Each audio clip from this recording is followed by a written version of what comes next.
प्रिय भक्तजनों, आप सबका एक बार फिर से स्वागत है श्री दुर्गा सप्तशती प्रथम अध्याय में, जिसका विषय है मेधा ऋषि का राजा सूरत और समाधि नामक वैश्य को देवी भगवती की महिमा बताते हुए मधु कैटभ वध का प्रसंग सुनाना। तो शुरू करते हैं श्री दुर्गा सप्तशती पहला अध्याय। मार्कंडे जी बोले, सूर्य के पुत्र सार्वणी जो 8वें मनु कहे जाते हैं, उनकी उत्पत्ति की कथा विस्तार पूर्वक कहता हूँ, सो सुनो। सूर्य पुत्र महाभाग सार्वणी भगवती महामाया के अनुग्रह से जिस प्रकार मनवंत्र के स्वामी हुए, वही प्रसंग सुनाता हूँ। पूर्व काल की बात है। सौरोचित मनवंत्र में सूरत नाम के एक राजा थे, जो चैत्र वंश में उत्पन्न हुए थे। समस्त भूमंडल पर उनका अधिकार था। वे प्रजा का अपने और पुत्रों की भांति धर्म पूर्वक पालन पोषण करते थे। फिर भी उस समय कोला नगरी का नाश करने वाले क्षत्रिय उनके शत्रु हो गए। राजा सूरत की दंड नीति बड़ी प्रबल थी। उनका शत्रु के साथ युद्ध हुआ। यद्यपि शत्रु संख्या में कम थे, तो भी राजा सूरत युद्ध में उनसे हार ही गए। तब वे युद्ध भूमि से अपने नगर को लौट आए और केवल अपने देश के राजा होकर रहने लगे। किंतु वहां भी उन प्रबल शत्रुओं ने उस समय राजा सूरत पर आक्रमण कर दिया। राजा का बल क्षीण हो चला था, इसलिए उनके दुष्ट बलवान एवं भेदी मंत्रियों ने वहां उनकी राजधानी में भी राजकीय सेना और खजाने को हथिया लिया। सूरत का प्रभुत्व नष्ट हो चुका था, इसलिए वे शिकार खेलने के बहाने घोड़े पर सवार हो वहां से अकेले ही एक घने जंगल में चले गए। वहां उन्होंने ब्राह्मण मेधा मुनि का आश्रम देखा। उस आश्रम में अनेकों हिंसक जीव परम शांत भाव से रहते थे। मुनि के बहुत से शिष्य उस वन की शोभा बढ़ा रहे थे। वहां जाने पर मुनि ने उनका आदर सत्कार किया और वे उन मुनि श्रेष्ठ के आश्रम में इधर उधर विचरते हुए कुछ काल तक वहां रहे। फिर ममता के वश होकर वे आश्रम में इस प्रकार चिंता करने लगे, पूर्व काल में मेरे पूर्वजों ने जिस नगर का पालन किया था, वही नगर आज मुझसे छूट गया है और मुझसे रहित है। पता नहीं दुराचारी सेवकगण उसकी धर्म पूर्वक सेवा करते होंगे या नहीं।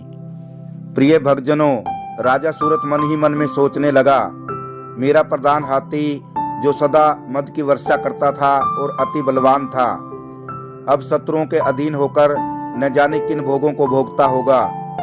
जो लोग मेरी कृपा, धन और भोजन पाने से सदा मेरे पीछे चलते थे, वे निश्चय ही अब दूसरे राजाओं का अनुसरण करते होंगे। व्यर्थ खर्च करने वाले उन लोगों के द्वारा अत्यंत कष्ट से जमा किया हुआ वह मेरा खजाना खाली हो जाएगा।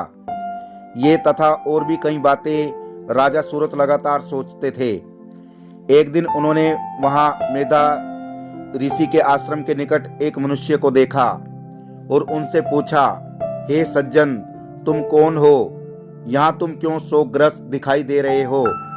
राजा सूरत का यह प्रेम पूर्वक कहा हुआ वचन सुनकर उस मनुष्य ने विनीत भाव से उन्हें प्रणाम करके कहा। मनुष्य बोला, राजन, मैं धनिकों के कुल में उत्पन्न एक वैश्य हूँ। मेरा नाम समाधि है। मेरी दुष्ट स्त्री पुत्रों ने धन के लालच में आकर मुझे घर से बाहर निकाल दिया है। इस समय धन, स्त्री और पुत्र से वंचित हूँ। विश्वसनीय बंधु बांधवों ने मेरी ही संपत्ति छीनकर मुझे निकाल दिया, इसलिए दुखी हो मैं यहाँ चला आया हूँ। यहाँ रहकर मैं इस बात को नहीं जानता कि मेरे प्रियजन सुखी हैं या दुखी हैं।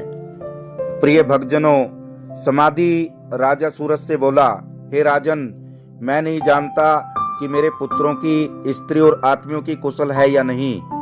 इस समय घर में वे कुशल से रहते हैं अथवा अकुशल से। वे मेरे पुत्र कैसे हैं? क्या वे सदाचारी हैं अथवा दुराचारी हो गए हैं? राजा ने पूछा, जिन लोभी स्त्री पुत्र आदि ने धन के कारण तुम्हें घर से निकाल दिया, उनके प्रति तुम्हारे चित्त में इतना प्यार क्यों है? समाधि बोला, आप मेरे विषय में जो बातें कहते हैं वह सच है, किंतु क्या करूं? मेरा मन निष्ठुरता धारण नहीं कर सकता। जिन्होंने धन के लोभ में पड़कर पिता के प्रति श्रद्धा, पति के प्रति प्रेम और सज्जन के प्रति अनुराग को तिलांजलि दे मुझे घर से निकाल दिया है, उन्हीं के प्रति मेरे हृदय में इतना प्रेम है। गुणहीन बंधुओं के प्रति जो मेरा चित्त इस प्रकार प्रेम मगन हो रहा है, यह क्या है? इस बात को मैं जानकर भी नहीं जान पाता। उनके लिए मैं लंबी सांसें ले रहा हूँ और मेरा मन अत्यंत दुखित हो रहा है। उन लोगों में प्रेम का सर्वथा अभाव है, तो भी उनके प्रति जो मेरा मन निष्ठुर नहीं हो पाता, इसके लिए क्या करूं? प्रिय भक्तजनों, इस प्रकार राजा सूरत और समाधि नामक व्यक्ति अपने प्रश्नों का उत्तर जानने के लिए मेधा मुनि के आश्रम में पहुंचे। प्रिय भक्तजनों, राजा सूरत ने मेधा मुनि से कहा, भगवान, मैं आपसे एक बात पूछना चाहता हूँ, उसे कृपा कर बताइए। मेरा चित्त अपने वश में नहीं है, इसलिए यह बात मेरे मन को बहुत दुखित देती है। मुनिश्रेष्ठ, जो राज्य मेरे हाथ से चला गया है, उसमें और उसके संपूर्ण विभागों में मेरी ममता ही रही है। यह जानते हुए कि अब मेरा नहीं है, अज्ञानी की भांति मुझे उसके लिए दुख होता है। इसका क्या कारण है? इधर यह समाधि भी घर से अपमानित होकर आया है। इसके पुत्र, स्त्री और नौकरों ने इसको छोड़ दिया है। आत्मीयजनों ने इसका परित्याग कर दिया है, तो भी इसके हृदय में उनके प्रति अत्यंत स्नेह है। इस प्रकार यह तथा मैं दोनों ही बहुत दुखी हैं, जिसमें प्रत्यक्ष दोष देखा गया है। उस विषय के लिए भी हमारे मन में ममता का एक आकर्षण पैदा हो रहा है। हे मुनि श्रेष्ठ, हम दोनों समझदार हैं, तो भी हम में जो मोह पैदा हुआ है, उसका कारण क्या है? विवेक शून्य पुरुष की भांति मुझ में और इसमें भी मूर्ता स्पष्ट दिखाई देती है। तो प्रिय भक्तजनों, इस प्रकार राजा के प्रश्न का उत्तर देते हुए मेधा ऋषि बोले, हे राजन, सब जीवों को विषय गोचर होने का ज्ञान है, और हे राजन, विषय भी सबके लिए अलग अलग हैं। कुछ प्राणी दिन में नहीं देखते तथा कुछ जीव ऐसे हैं जो दिन और रात्रि में बराबर ही देखते हैं। यह ठीक है कि मनुष्य समझदार होते हैं, किंतु केवल वे ही ऐसे नहीं होते। पशु, पक्षी आदि सभी प्राणियों में बुद्धि होती है।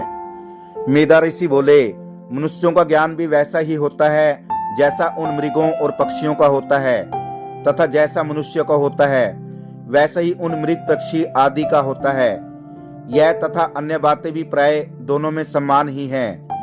समझ होने पर भी इन पक्षियों को तो देखो, ये स्वयं भूख से पीड़ित होते हुए भी मोहवश बच्चों की चोंच में कितने चाव से अन्न के दाने डाल रहे हैं। पुरुष श्रेष्ठ, क्या तुम देखते नहीं कि ये मनुष्य समझदार होते हुए भी लोभवश अपने किए हुए उपकार का बदला पाने के लिए पुत्रों की कामना करते हैं?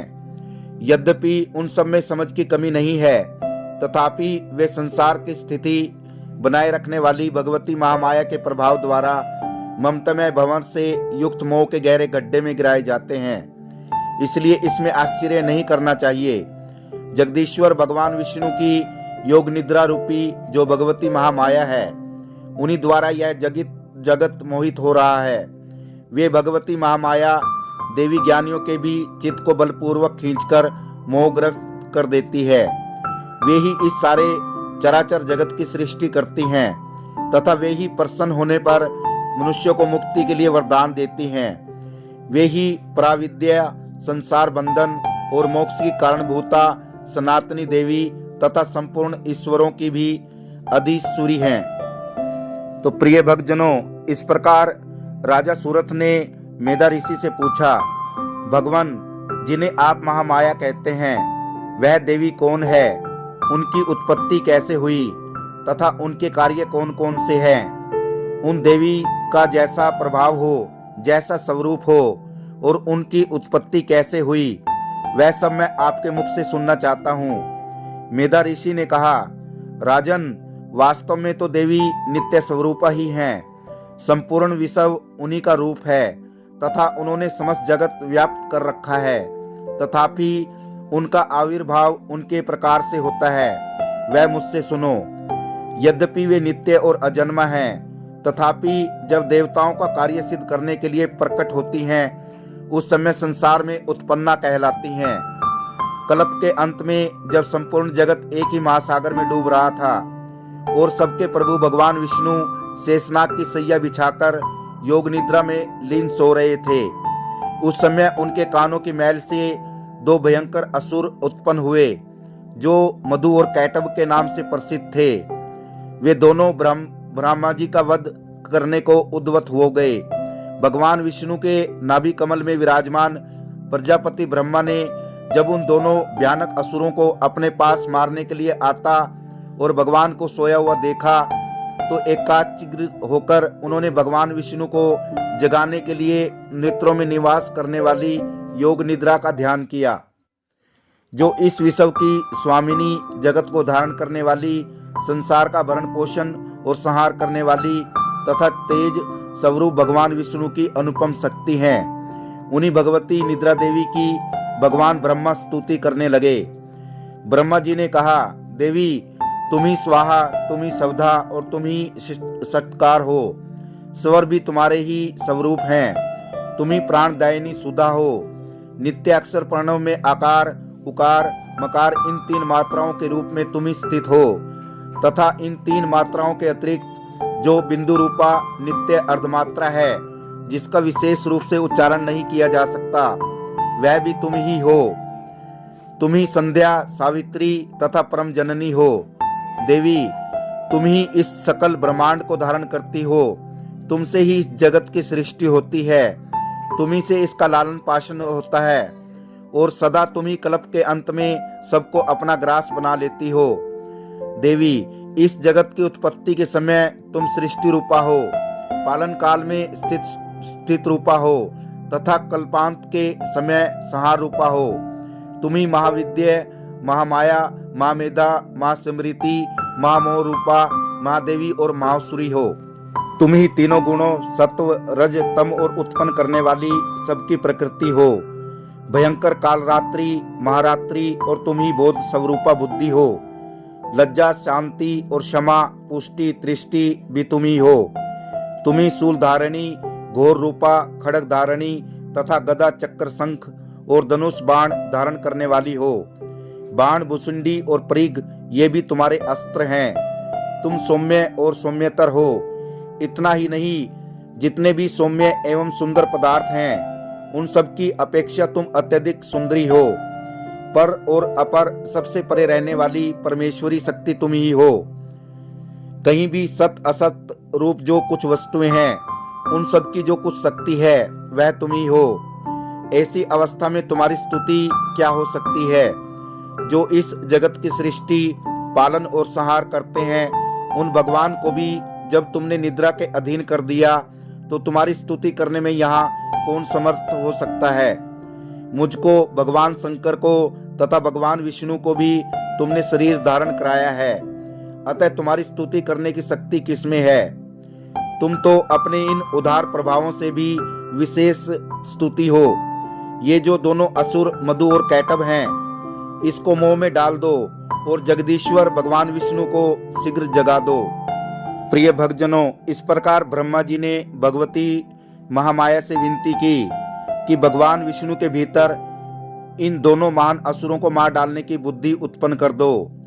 प्रिय भक्तजनों, इस प्रकार जब ब्रह्मा जी ने वहां मधु और कैटभ को मारने के उद्देश्य से भगवान विष्णु को जगाने के लिए तमोगुण की अधिष्ठी देवी योग निद्रा की इस प्रकार स्तुति की, तब वे भगवान के नेत्र, नासिका, बाहु और हृदय वक्षस्थल से निकलकर अप्रकट जन्म वाले ब्रह्मा जी दृष्टि के सक्षम खड़ी हो गई। योग निद्रा से मुक्त होने पर भगवान विष्णु जल में शेषनाग की सैया से जाग उठे।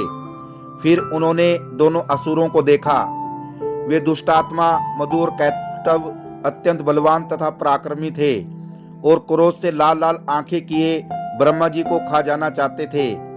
तब भगवान श्री हरि ने उठकर उन दोनों के साथ 5000 वर्षों तक केवल बाहु युद्ध किया। वे दोनों भी अत्यंत बल के कारण मदमस्त हो रहे थे। इधर माया ने भी उन्हें मोह में डाल रखा था, इसलिए वे भगवान विष्णु से कहने लगे, हम तुम्हारी वीरता से प्रसन्न हैं, तुम हम लोगों से किसी प्रकार की कामना करो।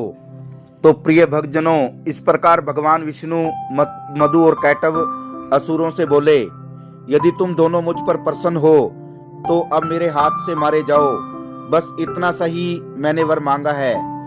प्रिय भक्तजनों, इस प्रकार भगवान विष्णु की इच्छा सुनकर दोनों असुर मधु और कैटव बड़े अचंभे में पड़ गए।